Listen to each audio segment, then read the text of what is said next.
Kenakalan remaja. Apa yang ada di pikiran kalian kalau mendengar kata itu? Remaja yang pergaulan bebas? Remaja yang melanggar norma atau hukum yang berlaku? Atau remaja yang sedang asik-asiknya mengalami masa pubertas tanpa memikirkan dampak negatifnya? Apapun yang terlintas di pikiran kamu, segalanya pasti mengarah pada hal-hal yang merugikan diri sendiri, bahkan lingkungan atau masyarakat sekitarnya. Kalau dipikir-pikir, berita tentang kenakalan remaja bisa dibilang booming banget. Bahkan tidak jarang kita mendengar berita tentang kenakalan remaja. Kira-kira apa alasannya ya? Kok para remaja memilih untuk nakal atau bertindak semaunya? Yuk upgrade pengetahuanmu di Ethno, Essence Knowledge.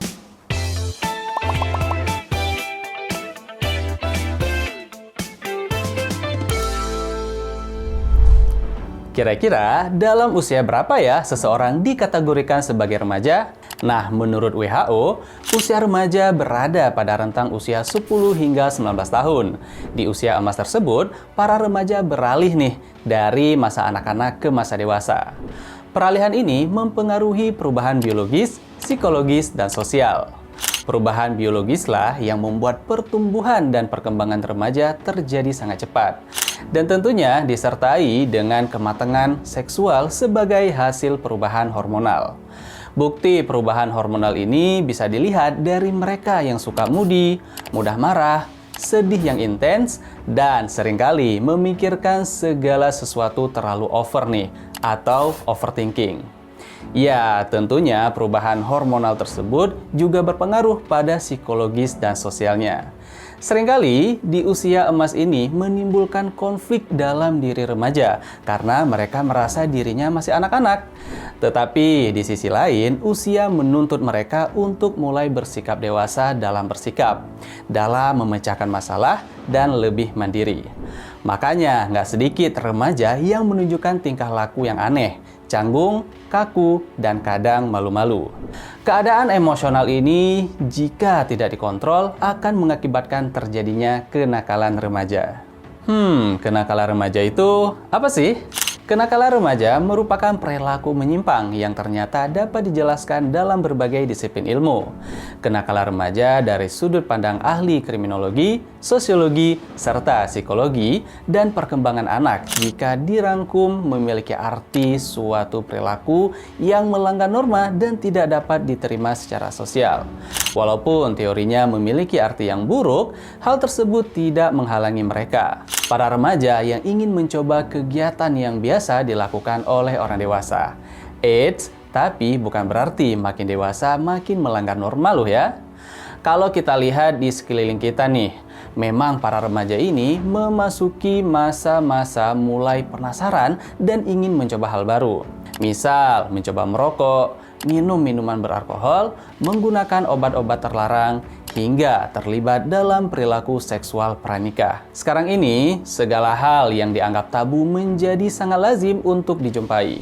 Ditambah kurangnya wawasan mengenai dampak negatif yang ditimbulkan, membuat mereka berani melakukannya. Bahkan sampai-sampai mereka tidak lagi memikirkan norma yang berlaku. Yang ada di pikirannya sih, yang penting kelihatan keren dan nggak ketinggalan zaman. Duh, menurut kamu gimana? Emang kalau melanggar norma begitu kelihatan keren ya? Enggak sama sekali. Malahan, hal-hal tersebut bisa meningkatkan risiko penyakit menular seksual. Bahaya banget nggak sih?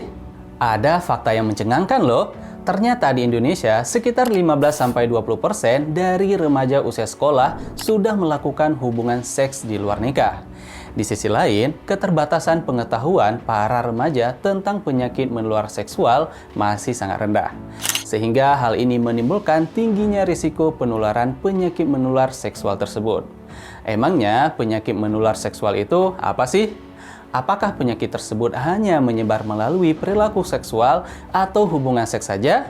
Atau bisa menular melalui media penularan lainnya? Penyakit menular seksual sesuai namanya adalah penyakit yang menular secara langsung melalui hubungan seksual, termasuk seks vaginal, anal, dan oral. Dan ternyata PMS juga dapat menular secara tidak langsung atau tanpa hubungan seksual. Misalnya melalui transfusi darah, makanan yang terkontaminasi, dan alat atau jarum suntik yang tidak steril. Bahkan, beberapa di antaranya ditularkan dari ibu ke anak selama kehamilan, persalinan, dan menyusui. Kalau kita lihat dari cara penularannya, sudah terbayang bukan kalau penyakit ini sangat-sangat berbahaya. WHO sendiri menyatakan bahwa dalam sehari lebih dari 1 juta orang terinfeksi PMS. Makanya tidak heran kalau penyakit menular seksual ini berdampak besar pada kesehatan seksual dan reproduksi di seluruh dunia, atau dengan kata lain sudah menjadi masalah yang mendunia. Apa saja sih penyakit yang tergolong penyakit menular seksual? 1. Human Immunodeficiency Virus, atau yang kita kenal dengan penyakit HIV. Pasti sudah tidak asing lagi kan? Umumnya HIV menular melalui darah dan cairan kelamin. HIV menyerang sistem kekebalan tubuh manusia. Biasanya, orang yang mengidap HIV mudah kelelahan, muncul sariawan di mulut yang sangat nyeri, dan dalam beberapa kasus mengandung darah. Terdapat luka di alat kelamin dan lainnya. 2. Chlamydia, yang disebabkan oleh bakteri Chlamydia trachomatis, yang menyebar melalui cairan pada organ kelamin. Penderita chlamydia akan mengalami nyeri dan muncul sensasi terbakar saat buang air kecil. Dan pada wanita ditandai dengan keputihan yang abnormal. 3. Kutil kelamin, akibat infeksi human papillomavirus. Umumnya, kutil kelamin muncul beberapa bulan setelah berhubungan seksual dengan penderita infeksi HPV. Dan tentunya masih ada penyakit menular seksual lainnya, seperti gonore atau kencing nanah, trichomoniasis, sifilis, dan herpes genital. Wah, banyak banget ya, makanya kamu harus waspada. Kalau kita lihat ya, sekarang ini memang penyakit menular seksual sedang ramai diperbincangkan di media Indonesia, bahkan media luar negeri, karena memang kasusnya tidak main-main. Pada tahun 2019, sebanyak 81 kantong darah di PMI Kabupaten Blitar terpapar penyakit menular, di mana sebanyak 36 kantong darah terkontaminasi penyakit HIV dan sifilis. Mengapa bisa terjadi? Nah, usut punya usut katanya, pada pendonor tidak jujur dalam mengisi informed consent atau persetujuan tindakan medis yang di dalamnya terdapat informasi yang krusial, yaitu pada kolom penyakit yang pernah atau sedang dideritanya, baik penyakit menular maupun tidak. Selanjutnya, pada tahun 2022, sebanyak 6,97% atau sekitar 414 mahasiswa dengan KTP Bandung terdeteksi positif HIV. Juga ada fakta yang mencengangkan nih. Katanya dalam 5 tahun terakhir, jumlah pengidap sifilis naik 70%. Dan ini bukti penyakit menular seksual khususnya sifilis menyerang anak Indonesia. Bayangkan, hingga tahun 2022, sebanyak 20.783 kasus sifilis tercatat oleh Kemenkes RI. Kemenkes RI mengatakan bahwa kasus HIV di Indonesia mengalami peningkatan, di mana jumlah ibu rumah tangga yang terinfeksi HIV mencapai 35% di tahun 2023. Juru bicara Kemenkes, Dr. Muhammad Syahril, mengatakan bahwa penyebab penularan HIV ini dikarenakan minimnya pengetahuan terkait penyakit menular seksual, baik itu pengetahuan mengenai pencegahan, dampak penyakit, serta dampak memiliki pasangan dengan perilaku seks beresiko. Oke, berarti salah satu atau umumnya penyebab penyakit menular seksual itu penularannya dari hubungan seksual ya. Wah, bahaya banget kalau kamu melakukan hubungan seksual pranikah tanpa tahu dampak jangka panjangnya. Dan hati-hati juga buat Sobat Esen yang punya pasangan hobi selingkuh sampai melakukan hubungan seksual. Terlebih kalau selingkuhnya dengan beberapa orang. Ingat ya, kamu harus bisa mencegah penyakit menular seksual ini dengan tidak melakukan pergaulan bebas.